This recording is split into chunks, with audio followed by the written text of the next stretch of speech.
made this mistake when you were human too. Always think everyone looked up to you. I don't look up to you, Dick. I never did. I always knew I'd be better than you when I got older. This series needs to pick a vibe. Any more whiplash and someone's gonna need to turn me into a vampire. This video is sponsored by Established Titles. Greetings, comic lovers, and welcome back to Casually Comics, the channel where we chat all things comics, from reviews, comics new and old, to history to anecdotes, truly wherever our whims take us. DC vs. Vampires, the series wherein the DC universe is being overrun by vampires and at this point conquered. We've been following it issue by issue. It's currently on hiatus, time of recording, and allegedly will be back soon. We'll see. We'll be there when it is. But in the meantime, there are some spin-off one-shots, one of which is DC vs. Vampires Hunters. This one stars Damian. He's got a very nice cover, look at him. Now this series started off with a more mystery vibe, even though it was also off the walls from the start, with vampire Hal Jordan blending Wonder Twin Zan and drinking his milkshake in the very first issue. Never forget. But it very quickly just went all in with over-the-top deaths, action, and some odd decisions as to what was and was not in play, both lore-wise, power-wise, weakness-wise, so many things, and it played very fast and loose with some characterizations. While some could accept the work on its own terms, others had to hop off the ride, as some felt even within the story's own rules that it was setting up for itself, it was starting to fall apart. The first 6 issues were asking a question with varying degrees of urgency of who was the Vampire King, the Vampire Lord? Who was organizing this strike of vampires against humanity? In a move that made more for dramatics than story logic, which the one-shot will highlight, it was revealed to be Dick Grayson. Nightwing, now the Night King. I'm not the first to make that joke, but I do love it because we love a good dad joke here on this channel. Someone commented that they were thankful for this series over the weekend, and it was great. Made my Saturday. That's not true. What made my Saturday was playing a clown dating sim. We lost vampire Hal Jordan in issue 6. I'm still not over it. He was so memeable. Now there are some things that are going to be helpful to remember going into this, and we'll bring them up as they come up and also do a brief cliff notes at the start, so brief. And if you missed anything, of course there's a playlist and you can go check it out. Alright, cliff notes. In the middle of issue 6, Nightwing revealed himself. He Mortal Kombat fatality Bruce and gave the world this great panel. He then engaged the Bat family and Green Arrow, who was there. He curb stomped him, Jason sacrificed himself, and Dick drank from Damian, and the implication was he would turn him. As he said, these were his words, they will come back to haunt him, remember. I just wanted one of my brothers to join me.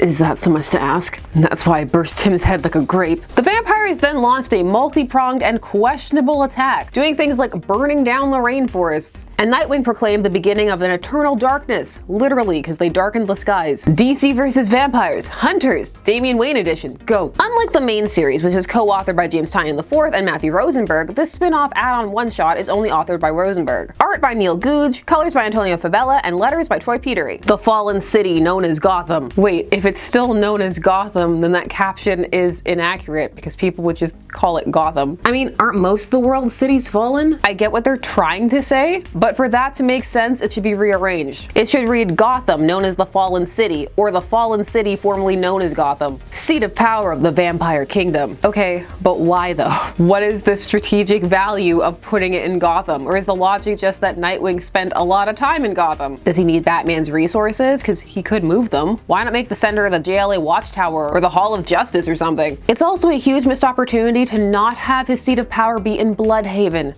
Right there. It was right there. The jokes were waiting for it. Dreams dashed for Bloodhaven. We open on a series of humans out looking to meet a contact, so we're already in full vampire takeover. There's not a concrete mention of how long it's been since the last issue, but Dick will vaguely mention at some points that it's been months. The vampires are just that good. Or the heroes are just that bad. You decide. It turns out their contact is Martian Manhunter John Jones, who is then set upon by Damian, who has been turned into a vampire, and throws a match at John and lunges at him in a panel I personally really like. Some of the shots of Damian in particular in this issue are very cool. There's clear fun being had with drawing Damian as a little vampire. The former Wayne Tower, headquarters of the Global Vampire Coalition. Nightwing has forced the Global Vampire Coalition to hang out in Gotham. There's no way a coup isn't being plotted as we speak. Black Mask runs reception. His role in this story is to receive snark from Damian Wayne. He keeps calling Damian Bat Baby. It feels very jarring. Some asked how does Black Mask eat with that mask on, but I do remember that there was a zipper in some iterations, like when he was having dinner with Jason Todd, he would just like unzip it and then drink wine with him. Damian delivers Martian Manhunter's singed belt to Black Mask and asks to see the king. For despite Nightwing saying how much he wanted a brother to rule with him was that too much to ask, he's not spending any time with Damian. In fact, he's consigned him somewhere else. He will not even see him. Nobody sees the king. Now run along before I have to spank you. This characterization for Black Mask, it's like almost Harley Quinn Birds of Prey, but not quite. Now Damian is apparently one of their top bounty hunters who's taking down the king's enemies, but both him and Black Mask rank lower than Mr. Terrific, because when he comes in, they just hit the floor. Mr. Terrific tells Damian the king will see him if he brings him one of his enemies alive. But that'll be a hard sell because Damian is in the resistance for some reason. Despite the fact that every other person turned just instantly went into I'm evil, bwahaha, kill mode. That didn't happen to Damian. It even happened to Wonder Woman, symbol of truth, but no, not Damian. There's Night Stuff Mensch, whose name I always butcher, homage in this comic, in that that's the name of the subway station they're hiding the resistance in. He was the man behind the big Elseworlds Vampire Batman comics, and also just had a soft spot for a more horrific Batman fare, so it's a nice touch, noted and appreciated. Damian didn't kill Martian Manhunter, but instead pretended to. This comic does not have a handle on John's character, so instead they just have him speak with an odd formality at points. I would happily elucidate things for you, little blood sucker. Whoa, look at this fighting spirit. Who lit a fire under your butt? That's the joke, cause he did. What you are doing here is admirable, son of Wayne. Son of Wayne?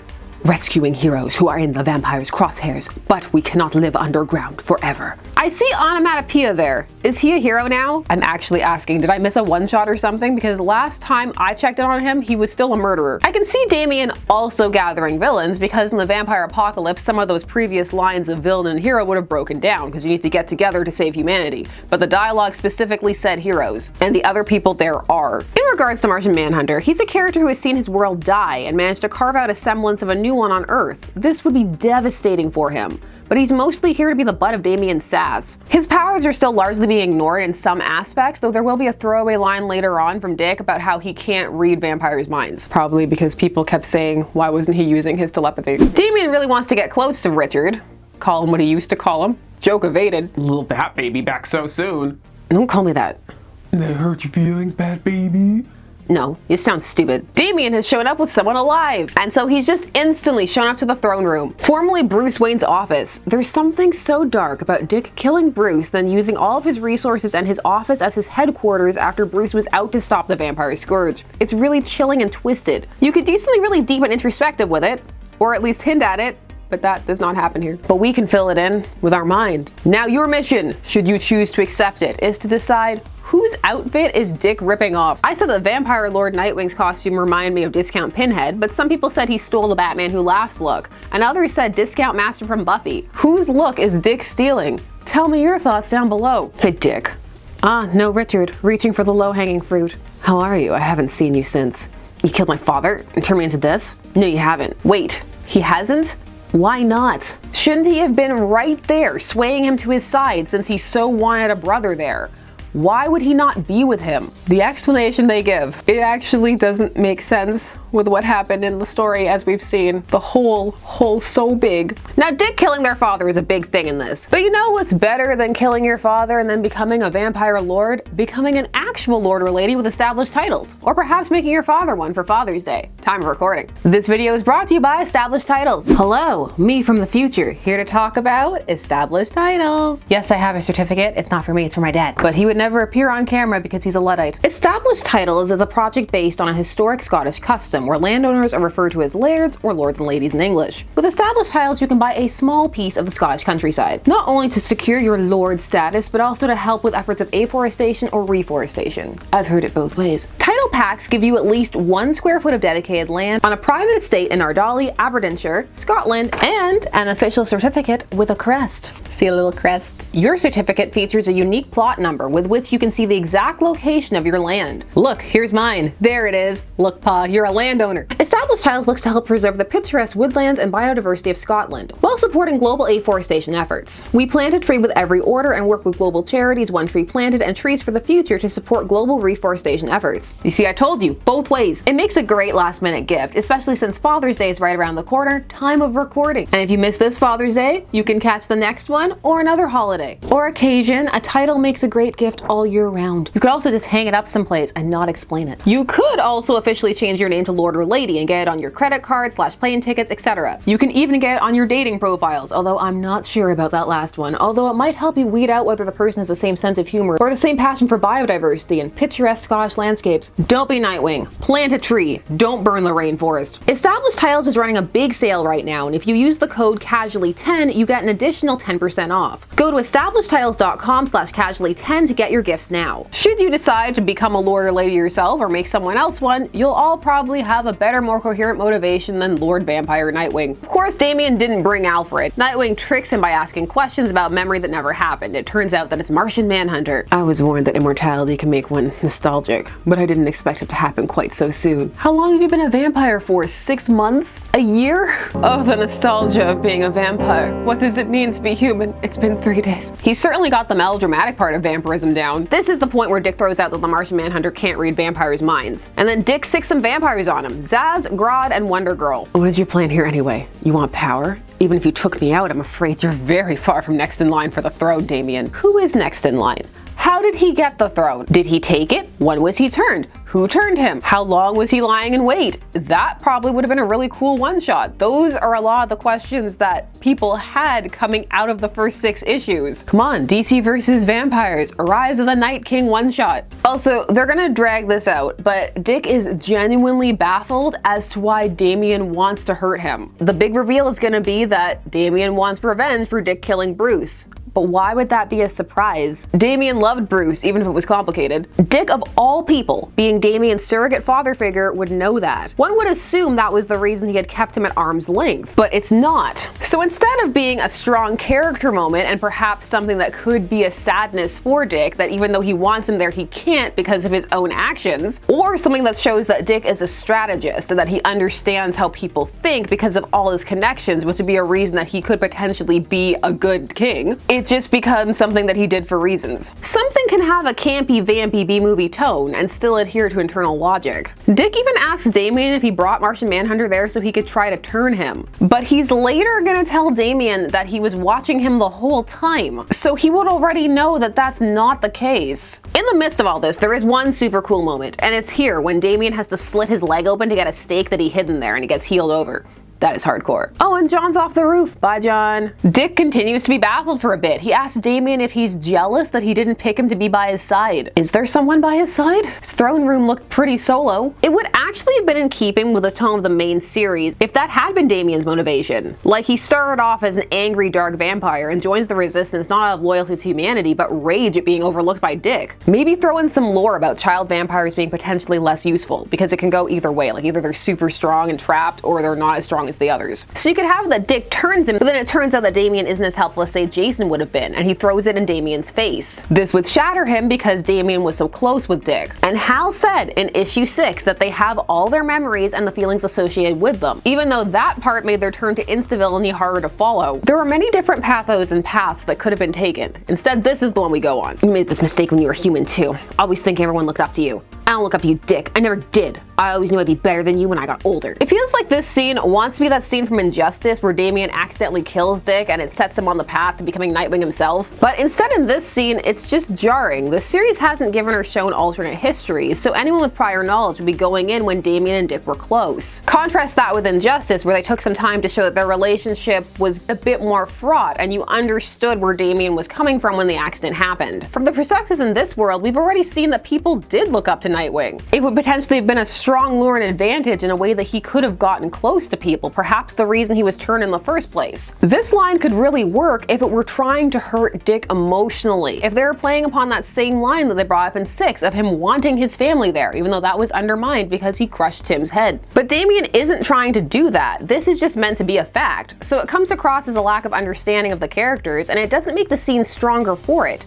Instead, it makes it more confused and have less weight than it could. This fight could have really torn your heart out, but it just more happens. It also doesn't feel like it's earned, because this should be a really climactic moment. This is really big, like one of the Bat family confronting the Night King who betrayed them. How badly could Dick have played with Damian's insecurities? The idea that sometimes just floated out there that Damian felt that Dick was Bruce's favorite, and then to see him kill him. Dick could really have twisted that insecurity inside of Damian, because by making a vampire, he's made him a killer. Not by choice, but by nature. He's forced Damian away from his father's path and back onto the one he was on with Talia and Raish, and now Dick, where he's being turned into a killer against his will. It's a really interesting parallel. It's so dark. Back to what's actually happening. You killed my father.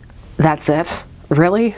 He was a father to me too. Then why? Because he would have put me down if he had the chance. In the mainstream or other canons, no. I've seen Batman try to cure a vampire Joker, but in this universe, probably. Dick then goes on that Bruce was not who him and Damian looked to for compassion or kindness, but that was Alfred. This is definitely partially true, but it's framed as though Bruce just lacked those characteristics entirely, rather than him not being very good at expressing them, which is more a late Bronze Age and actually largely post-Identity Crisis issue. It really became more established in 2000s, but even then it's not consistent, and you still see compassionate Batman. Batman for decades was incredibly affectionate with his surrogate family. It's disconcerting how fast years and hundreds of comics worth of characterization can just be forgotten. This is where Dick reveals that he raided Damian's hideout and took everyone there, that he was watching him the entire time. He knows all, he just wanted to see how far Damian could get. The level of ennui that Dick is expressing is far more befitting of a much older vampire. That's some I've been around for millennia level of boredom, just seeing how close a plot to kill you can get. Nothing more entertaining than a potential coup, says Nightwing. Your compassion for them is your greatest weakness, Damian. Dick says they sent fire down there, but that maybe Damian will be able to help them if he can get there in time. The Damian hurrying to get there panels are very fun. They creatively use the spacing and pace it out so that it feels urgent and action-packed.